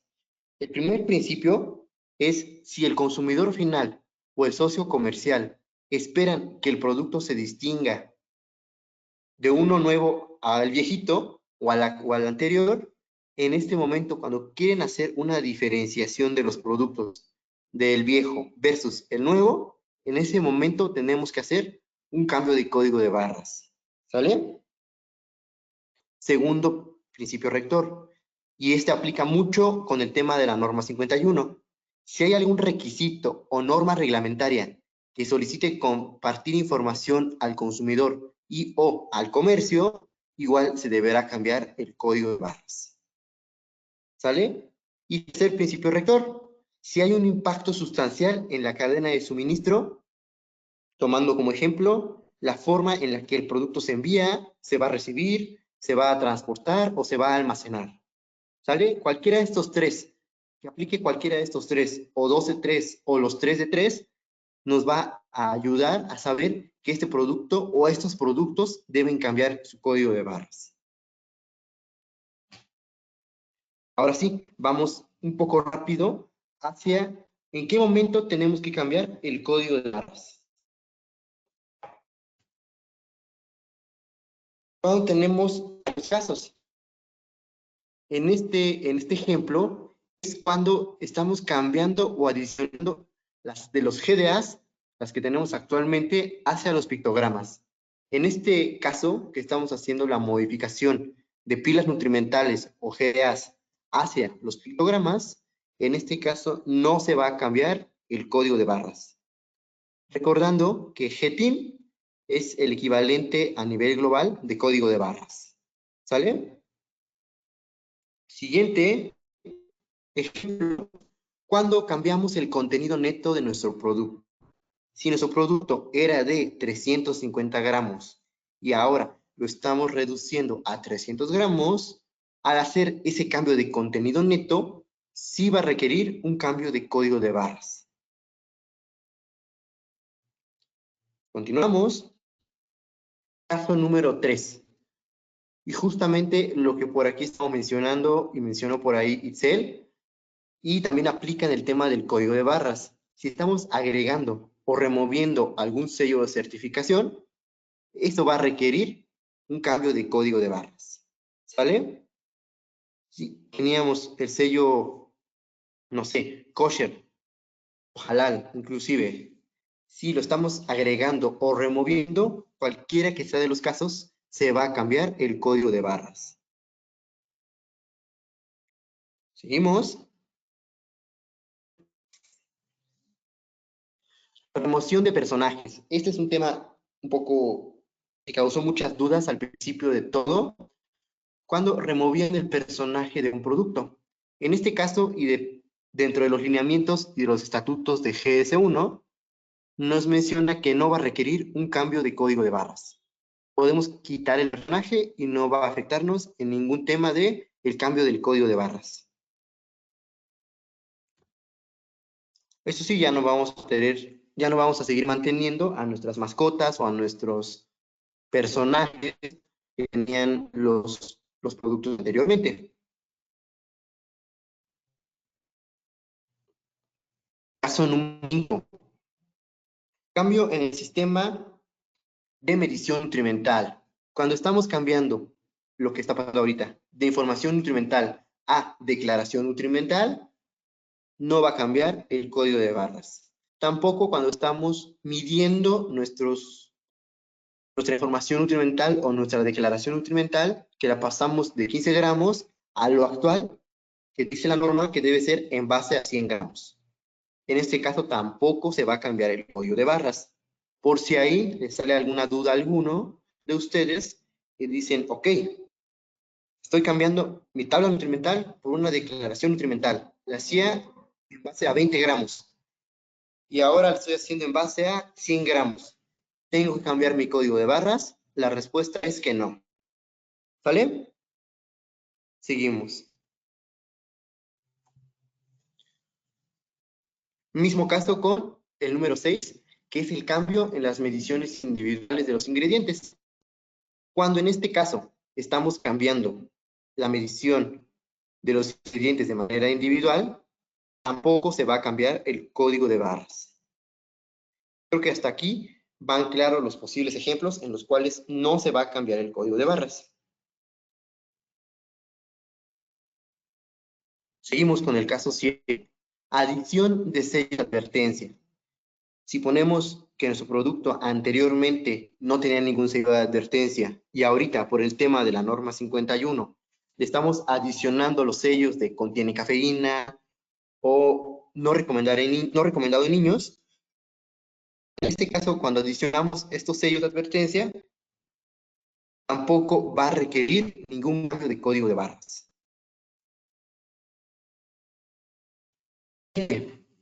Adición o remoción de claims de vitaminas y otros ingredientes. Mismo caso que el anterior. Si estamos adicionando un claim, una declaración de que contiene vitamina A, B y C, si estamos agregando esta información, no va a requerir cambio del código de barras. Y caso contrario, si el producto ya tenía el claim desde inicio y ahora lo estamos removiendo, tampoco va a requerir un cambio de código de barras.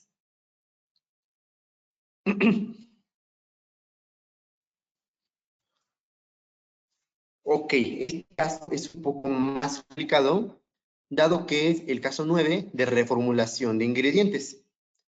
Cuando, en este caso, si estamos haciendo algún cambio o reducción en los siguientes ingredientes, que puede ser azúcar, sodio, grasas saturadas, grasas trans o calorías, no va a requerir el cambio de código de barras, pero solamente con estos ingredientes.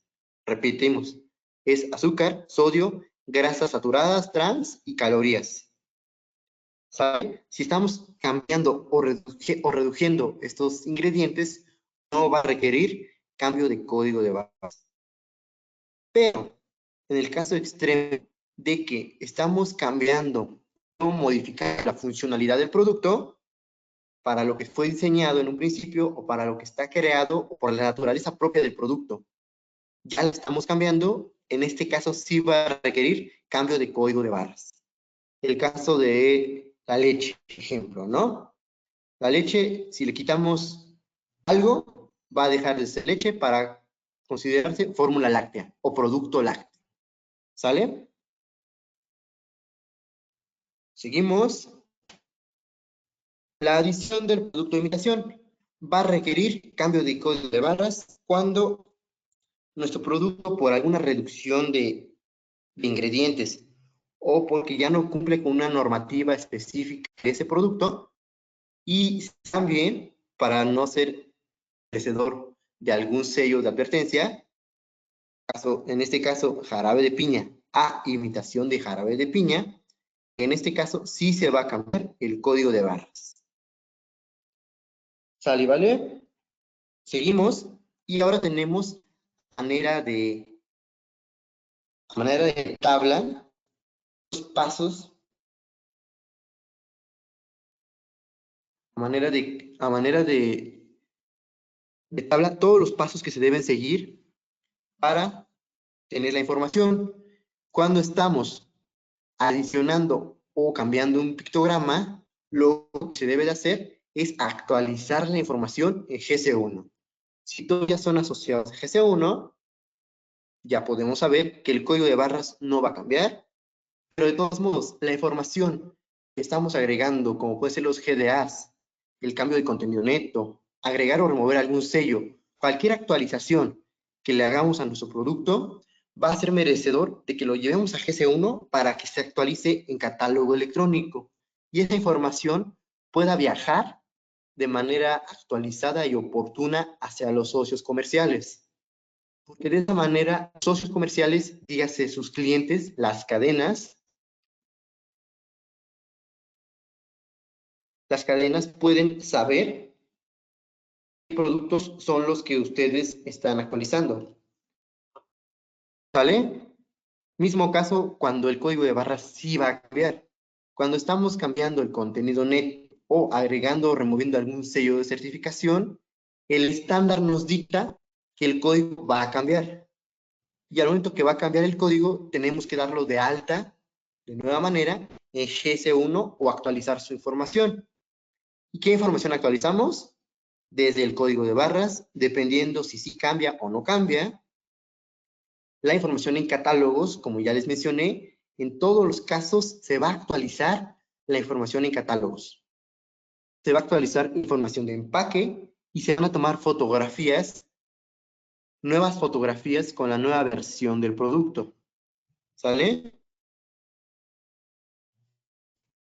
De igual manera, y del otro lado, tomando en cuenta las cadenas, los socios comerciales con los que ustedes tienen contacto. Las cadenas que van a cambiar, van a tener que actualizar o jalar la información que ustedes les estén mandando. Si ustedes actualizan su producto en catálogo electrónico, se va a actualizar la información.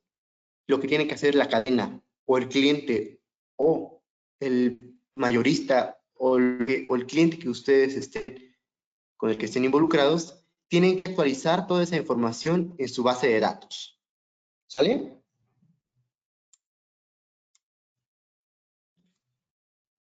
Seguimos con la misma tablita.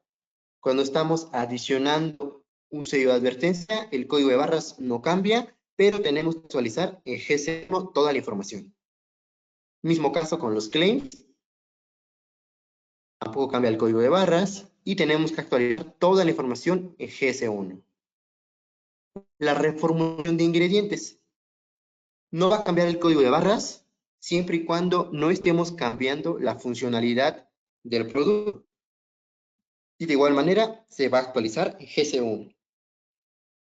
Y por último, la adición del producto de imitación. En este caso tenemos que generar un código de barras nuevo y ese código de barras nuevo darlo de alta en GS1 para que esa información pueda viajar a las cadenas comerciales. ¿Sale? Bien, ahora, y a manera de apoyo para ustedes, los invito que escaneen este código QR justamente para descargar este ebook, este material de apoyo, en el cual nos va a dar de manera más extensa en qué momento tenemos que cambiar el código de barras en base a la norma 051. Les invito a que agarren su teléfono ahorita, descarguen este ebook y sin problema pueden descargarlo y tener una guía para la toma de decisión en la cual ustedes van a saber cuándo cambio el código de barras de mi producto, cuándo no cambio. Estoy agregando sellos, no cambié el código, pero mi cliente no puede ver la actualización. ¿Qué tengo que hacer? Justamente toda esa información a manera de más extensa está en este ebook. Los invito a todos los asistentes que estén por aquí a que lo puedan descargar a su teléfono, a su computadora, a donde ustedes gusten, para que tengan más información.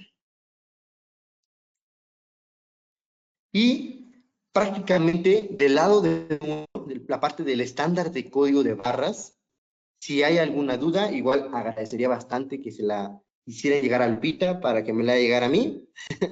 Y por ahí tengamos la información y la vía de comunicación.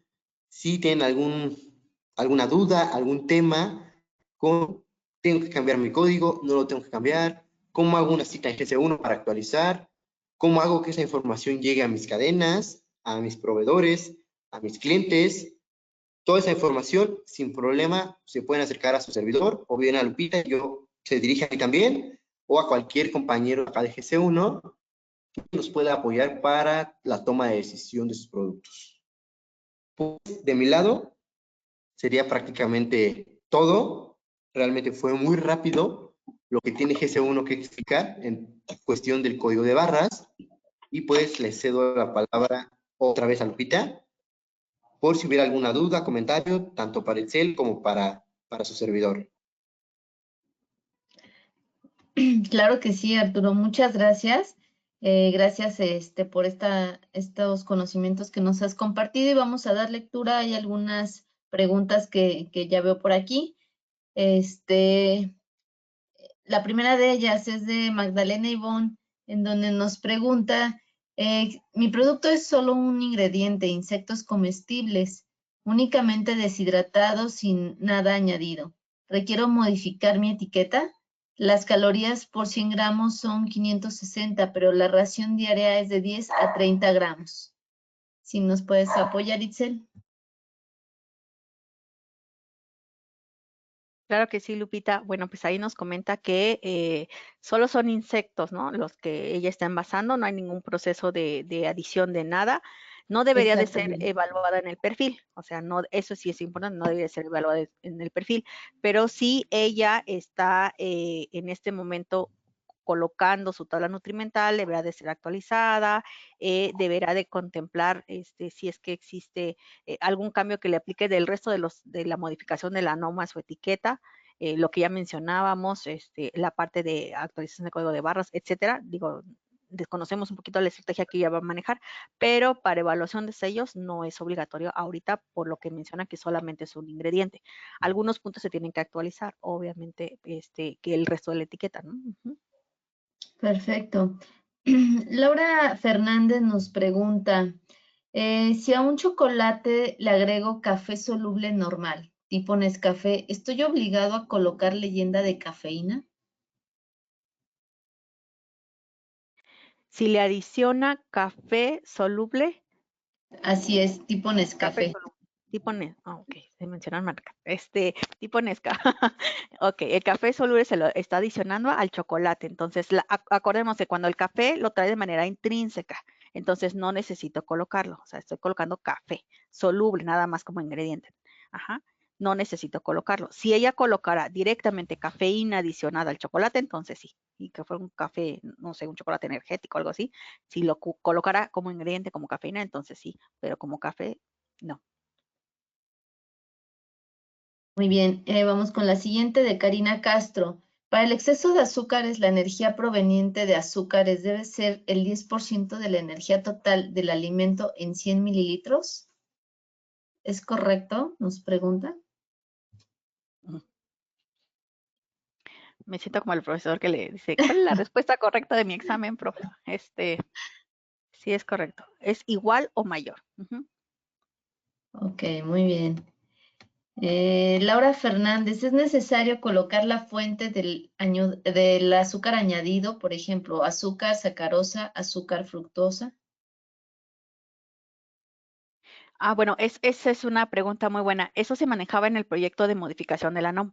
En el proyecto de modificación de la NOM sí venía que debíamos de adicionar, por ejemplo, si era azúcar de caña, por ejemplo, si era fructosa, no sé, alguna fuente específica, sí, en el proyecto de modificación de la NOM, pero dentro de los lineamientos finales que se quedaron ya en el documento publicado el 27 de marzo, no indica solamente que se agregue la fuente, solamente que se coloque, por ejemplo, el nombre como lo conocemos, azúcar, puede ser miel, por ejemplo, puede ser jugo de naranja, puede ser, etcétera, ¿no? O sea, como azúcar añadido y se abre paréntesis y se coloca la fuente, pero no es necesario agregarle exactamente la original que sí se manejaba en el proyecto. Ujú. El Ok, lineamiento final ya no quedó. bueno, muy bien. Sí.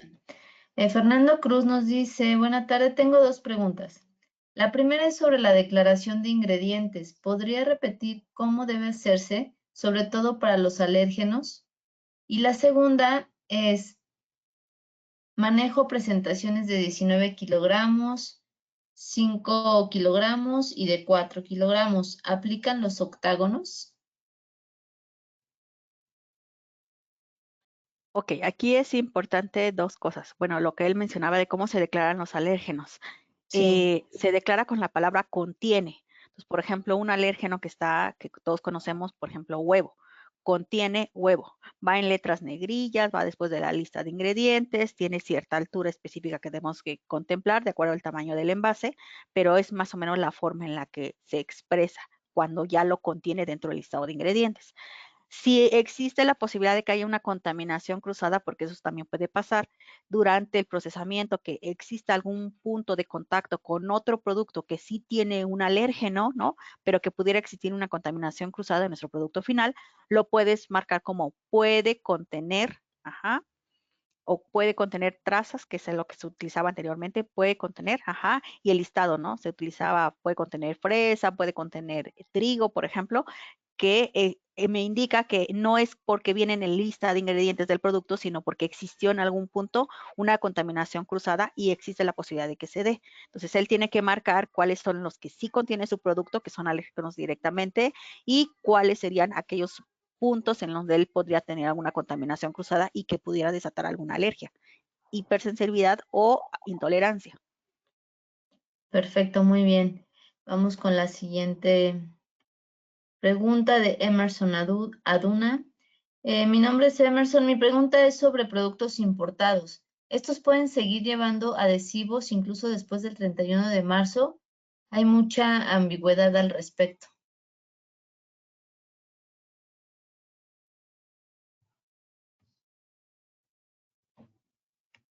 Estás el micrófono desactivado, Itzel.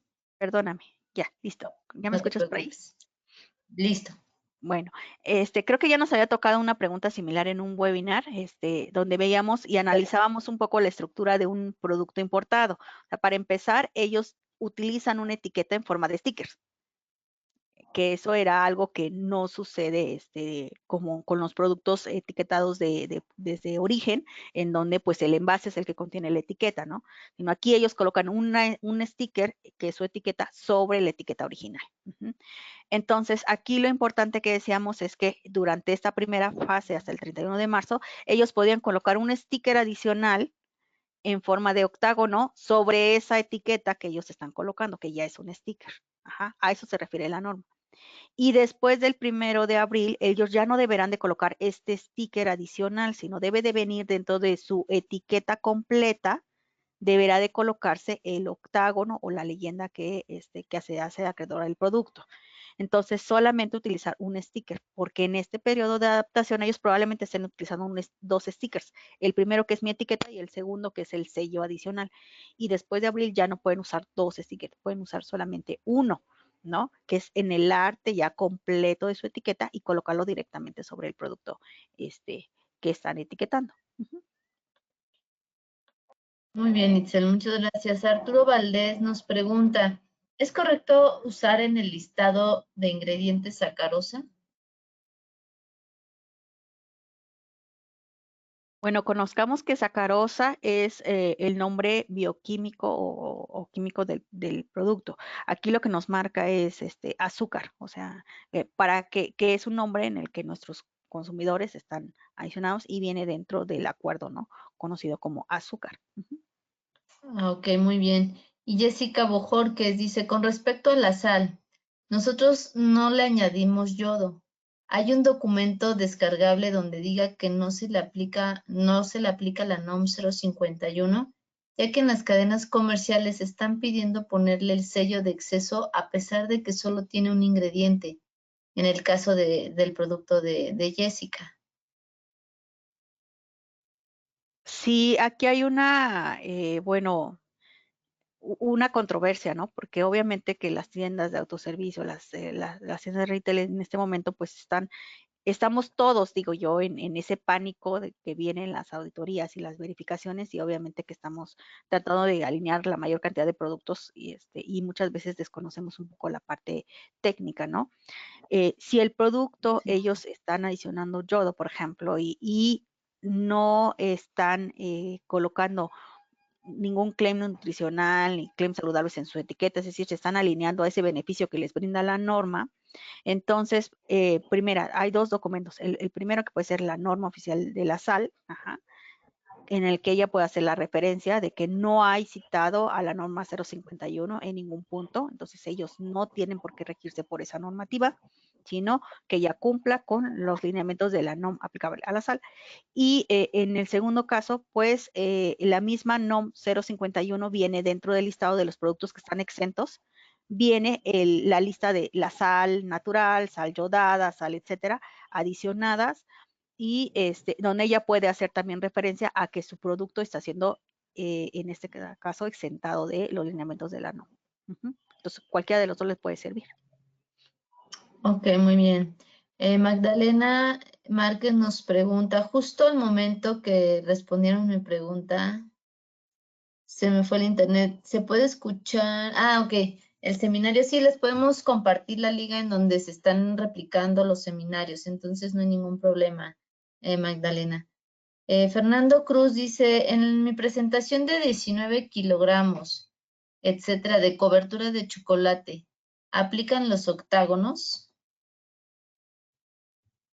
Bueno, aquí es algo que existía en la norma anterior, que le llamaban presentación institucional, es decir, una presentación mucho mayor, en donde pues prácticamente se utiliza como materia prima, no como un producto que va dirigido hacia el consumidor final. Y eso es algo importante que también tienen que hacer la diferenciación con respecto a esas presentaciones.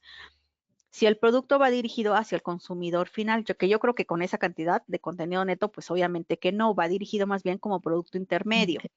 ¿No? Entonces, en este caso, en el producto intermedio tiene lineamientos de modificación de la NOM 050 como producto o información comercial obligatoria, pero al no ir dirigido hacia un producto de consumidor final, no tendría por qué tener los octágonos, solamente cumplir los lineamientos de la NOM 050. Ok, perfecto. Ah, ya, es que Magdalena nos hacía la pregunta sobre los insectos comestibles. Y nos comenta que fue donde se le fue el internet cuando estabas dando respuesta sobre que ella ocupa un solo ingrediente de insectos comestibles, únicamente deshidratados sin nada añadido, y requiero modificar mi etiqueta. Las calorías por 100 gramos son 560, pero la ración diaria es de 10 a 30 gramos. No sé si nos puedas apoyar, Itzela, nuevamente con esta respuesta, porque comenta que se le fue ahí el internet y no escuchó la respuesta que le diste. Ok, aquí le decía ella que si no tiene nada añadido, el perfil nutrimental no deberá de ser evaluado como tal. Ajá. Pero eso no implica que ella no tenga que hacer los cambios en declaración nutrimental, por ejemplo, si es que ella ya lo está utilizando, que haga cambios con respecto al resto de la etiqueta que le aplican de acuerdo a la modificación de la NOM. Entonces, más bien ahí lo que tiene que revisar es qué le aplica a su producto de los cambios de la modificación de la NOM. Obviamente, pues evaluación en perfil nutrimental, así tenga 500 calorías, pues si no tiene nada que adicionado como grasa, por ejemplo, o azúcares, pues no debería de tener sellos. Perfecto. Por último, Marta Sotelo nos dice, respecto a los productos importados, ¿estos a partir del 1 de abril tienen que venir todos en español?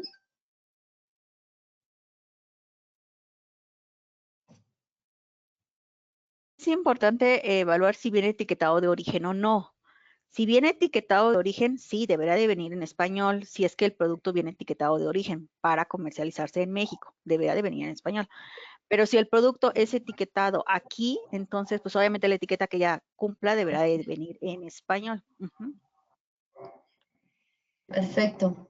Pues creo que hemos dado lectura a todas las preguntas. No sé si antes de concluir el webinar alguien más quisiera compartir alguna otra pregunta o inquietud. Estamos justamente en buen tiempo y si no me equivoco, di lectura a todas las preguntas que nos compartieron a través del chat.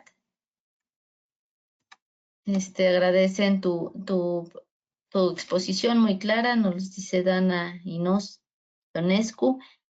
Yolanda Sarasúa, cuando un producto importado no cumple y es detenido, ya no se podrá reetiquetar y se aplica una NOM de producto debe ir de cara principal. Aquí es importante porque también hubo una modificación en cuanto a la parte de importación. Sí, en este punto ella deberá de tener una alianza con una unidad verificadora para que en ese momento se pueda hacer desde un principio la evaluación del dictamen de cumplimiento de su etiqueta para evitar precisamente que tenga ella problemas y detenciones del producto en aduana. Entonces, una vez que ya cuenta ella con el certificado, el dictamen de cumplimiento de su etiqueta, ¿no? Que ya fue evaluada por una unidad verificadora, en ese momento con ese dictamen ella ya no debía de tener ninguna detención en aduana. Esa es como la primera estrategia que nosotros estamos utilizando para los productos importados. O sea, hacemos su etiqueta, la sometemos a nuestra UVA y nuestra UVA nos emite el dictamen y entonces con ello ellos se evitan de tener problemas y detenciones en aduana, porque si no implica pues todavía el pago de la multa, el pago de retención del producto, tener que reetiquetar y ver si lo va a etiquetar ahí mismo o en una bodega del productor, e implicaría una cantidad de gastos impresionante. Entonces, si desde un inicio ella puede evitarse todo ese tipo de contrariedades con el someter a evaluación su etiqueta y tener este dictamen, pues es mucho mejor, ¿no? A lo mejor implica un poco de tiempo, porque obviamente que ahorita estamos un poco saturados todos, ¿no? Por la fecha, pero es mucho mejor a que ella se arriesgue a que por alguna detención de etiqueta le salga mucho más caro tanto la multa como el tiempo que tendría que tener detenido su producto ahí. Llegó otra pregunta. Bueno, Laura Fernández también te agradece y excelente la exposición. Por último, aquí estoy viendo que nos llega otra pregunta, un poquito larga también de Marta Sotelo. Dice, cuando el producto es de un solo ingrediente y no se le agrega sellos, ya que no son obligatorios, ¿existe algún documento o constancia que se me pueda generar donde avale que mi producto no lleva sellos? Ejemplo, empaco kiwis en clamshell de 1.3 kilogramos. Cuando el producto es de un solo ingrediente, ok, esa es la pregunta, es que se volvió a repetir. Esa es la pregunta que nos hace Itzel. Bueno, sí, es que con esto del pánico desatado, que es lo que platicábamos un poquito, ha sucedido Sí. eso, ¿no? Que hay productos a los que no les corresponde ser evaluados y que les han colocado de manera intencional con tal de evitar cualquier situación con las tiendas, un octágono, ¿no? Que ni siquiera le corresponde. Lo que nosotros hacemos en la consultoría es primero hacer el perfil nutrimental tal cual del producto, aunque sea un producto natural. Obviamente, establecemos los criterios por los cuales nosotros como consultoría evaluamos o no evaluamos un producto. Ahí mismo establecemos dentro de este documento que nosotros les emitimos y decimos que el producto no se hace, no se evalúa. Y con este criterio, entonces, se hacen las modificaciones en el resto de la etiqueta, que es lo que platicábamos también con el caso de los chapulines, que el hecho de que no tengan octágonos no significa que no haya nada que modificar adicional, o sea, tendríamos que evaluar qué se tiene que modificar, no sé, listado de ingredientes, declaración, alturas, tamaños, etcétera, que ahora sí están regidos por la modificación de la NOM, cosa que antes no se hacía. Por ejemplo, la denominación del producto tiene que ser paralela a la base del envase, ¿no? Y antes podíamos utilizar curvas, ¿no? Los diseñadores les gustaba usar muchas curvas, muchas olas, listones, etcétera, y ahora no se puede. Entonces, aunque no estamos hablando de la tela nutrimental o de la evaluación de un perfil, sí hay una modificación que hacer en la etiqueta. No sé si me doy a entender. Ajá. Entonces, para alinearla al resto de los criterios de modificación de la NOM. Entonces, una vez que trabajamos con el arte de la etiqueta en esa parte de ya alinearla completamente como debe de ser, la enviamos a la unidad verificadora. Y la unidad verificadora nos pide tanto la tabla nutrimental, los cálculos, los criterios de evaluación, etcétera, hasta el registro de marca, por ejemplo, para que ellos determinen que esa etiqueta está cumpliendo con todos los criterios de la modificación de la 051. Y les emite un documento que se llama constancia de cumplimiento, que es como el respaldo que ellos tienen que su etiqueta está cumpliendo al 100% con todo, desde el cambio de la tabla, desde las alturas, todo. Y entonces ellos, cualquier verificación que tengan por parte de Cofepris, Profeco o cualquier exigencia por parte de la tienda, mira, aquí está mi constancia de cumplimiento, mi etiqueta está cumpliendo. Y ya no habría, es como el documento máximo que se puede emitir por parte de una institución que te ampara precisamente de cualquier multa o cualquier recargo o cualquier situación, duda de la autoridad de Cofepris, precisamente, de que tu etiqueta está o no cumpliendo con esos criterios de modificación. Entonces, la verdad es que para nosotros es un proceso largo, no es un proceso rápido, es un proceso largo porque obviamente que nosotros trabajamos con la parte de diseño, la parte de análisis, etcétera, y luego llega la parte de la unidad verificadora, que son más o menos otros 15 días en los que trabajamos con ellos, verifican toda la documentación de las empresas para que vaya esa información correcta en la etiqueta y les emiten la constancia. Entonces, sí entendemos que de repente es un poco de caos ahorita porque pues obviamente que ese tiempo ya se terminó, ¿no? Pero es mucho mejor tenerla ahorita a exponer en un futuro el producto, y más si ya se tiende en tiendas de autoservicio a nivel nacional, por ejemplo, pues ya implica un mayor riesgo, ¿no? De ser verificados. Entonces, esa es como la forma en que nosotros estamos trabajando con nuestros proyectos para que ellos se sientan como más tranquilos, más que todo está alineado y que no hay ningún proceso en el que ellos puedan tener o ser viables para una multa o una sanción. Muy bien, Itzel. Pues mira, nos están llegando de poquito a poquito un poquito más de preguntas. Vamos con Enrique de Lucio, en donde nos dice, entonces no solamente debo de tener mi declaración y mi sello, sino también la verificación de los mismos. Y complementando, dice que si podemos, pues, le puedes proporcionar algún directorio de los centros de verificación.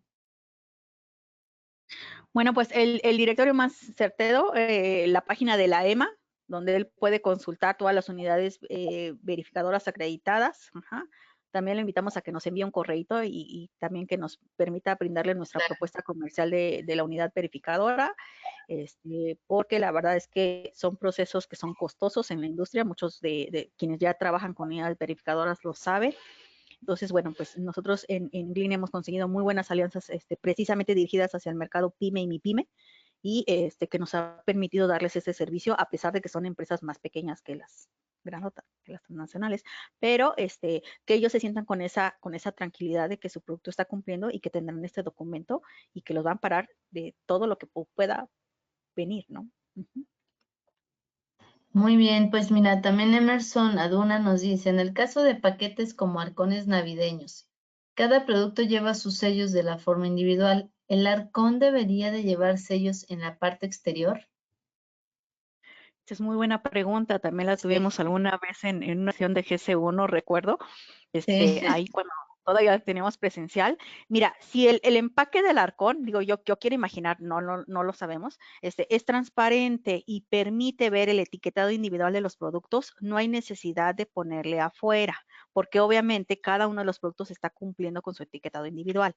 Es un empaque colectivo. Y nos dice, siempre y cuando el material permita el paso de la luz y permita verlo. Si no lo permite, y estamos hablando de una caja, entonces sí, el envase colectivo deberá de contener el sello del producto que más sellos tenga de todo lo que contiene su arcón. No sé si me dio a entender. O sea, ahí hay que ver, evaluar el material de empaque, ¿no? De ese arcón. claro. Ujú. Muy bien, sí, bueno, creo que quedó bastante claro. Lino Sánchez agradece la presentación, estuvo excelente. Enrique Lucio también agradece las respuestas. Y bueno, creo que ahora sí, prácticamente ya no veo ya otra pregunta más sobre las últimas que estuvieron ahorita compartiendo. Pues ya se dieron lectura. Muchas gracias también a Enrique, que te agradece, Lino Sánchez. Y bueno, creo que sí, ya estaríamos concluyendo la presentación. Saúl López también agradece, que está todo muy claro. Y pues sí, creo que ya que estaríamos cerrando, Itzel y Arthur, la verdad, de momento, pues agradecerles la participación de ustedes durante todo este ciclo que hemos estado llevando estos cursos de la NOM 051 a lo largo de todo este año. Ya nada más la siguiente semana queda los últimos webinars. Daremos un receso por las fechas de diciembre y en enero estaríamos retomando. Itzel, agradezco mucho de verdad, como siempre, tu colaboración y participación en estas sesiones. Creo que han sido de gran valor para todos nuestros asociados y empresas que han estado asistiendo. Y pues, no sé si quisieras agregar algo adicional, Itzel, Arturo, antes de concluir este webinar. No, pues yo No, agradecer infinitamente. no, solo agradecerle a todos su presencia aquí y pues retomaremos los webinars cuando temporadas navideñas pasen. Y pues enhorabuena a todos, pues un abrazo virtual. Gracias, Arturo. Disculpa, Itzel, Un se abrazo. No te preocupes. empalmaron. Sí, nos empalmamos.